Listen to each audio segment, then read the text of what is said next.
पालकमंत्री जयकुमार रावल यांच्या हस्ते होणार दह्याने येथील शिव मंदिर प्राणप्रतिष्ठा सोहळ्यासह विकास कामांचा होणार लोकार्पण।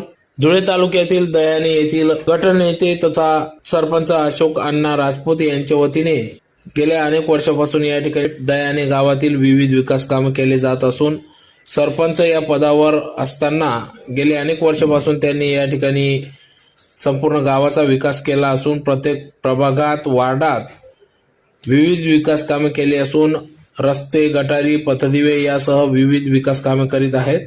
त्यातलाच एक भाग म्हणून सदर गाव हे धार्मिक वातावरणात असून गावात धार्मिक कार्यक्रमांचे आयोजन करण्यात येत असते। त्यातलाच एक भाग म्हणून या ठिकाणी सरपंच अशोक अण्णा राजपूत यांनी या ठिकाणी भव्य दिव्य असे शिव मंदिर स्थापन केले। त्याचा प्राणप्रतिष्ठा सोहळा दिनांक 22 ते 25 या 4 दिवसीय भक्तिमय वातावरणात पार पडत असून या कार्यक्रमासाठी पालकमंत्री जयकुमार रावल यांच्या उपस्थितीत सदर हा प्राणप्रतिष्ठा सोहळा पार पडणार असून त्याचबरोबर येथील विविध विकास कामांचा लोकार्पण सोहळा देखील पार पडणार आहे।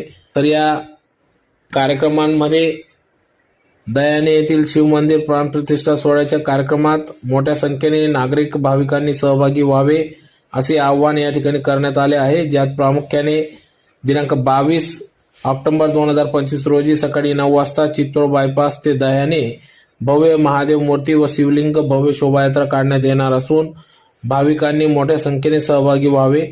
त्याचबरोबर सलग 4 दिवस भक्तिमय वातावरणात कार्यक्रम पार पडणार असून दिनांक 22 ऑक्टोबर 2025 रोजी रात्री शिव महापुराण कथेचे आयोजन करण्यात आले असून सलग दुसऱ्या दिवशी 23 ऑक्टोबर 2025 रोजी रात्री 8 वाजता धर्मभूषण आबापा मनोज महाराज येनगावकर यांचे कीर्तन होणार आहे।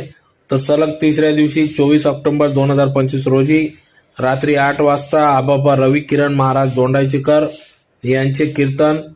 तर सलग चौथ्या दिवशी 25 ऑक्टोबर 2025 रोजी सकाळी मूर्ती प्राणप्रतिष्ठा, बलिदान, कलशारोहण, ध्वजारोहण, पूर्णाहुती, आरती, नैवेद्य व महाप्रसादाचे आयोजन करण्यात आले असून सायंकाळी 4 वाजता विविध विकास कामांचा लोकार्पण सोहळा पार पडणार असून संध्याकाळी 7 वाजता खानदेशी कलाकारांचा भव्य सांस्कृतिक कार्यक्रम देखील आयोजन करण्यात आले असून याचा सर्व पंचक्रोशीतील नागरिक ग्रामस्थांनी लाभ घ्यावा असे आवाहन या ठिकाणी सरपंच अशोक अण्णा राजपूत यांनी केले आहे।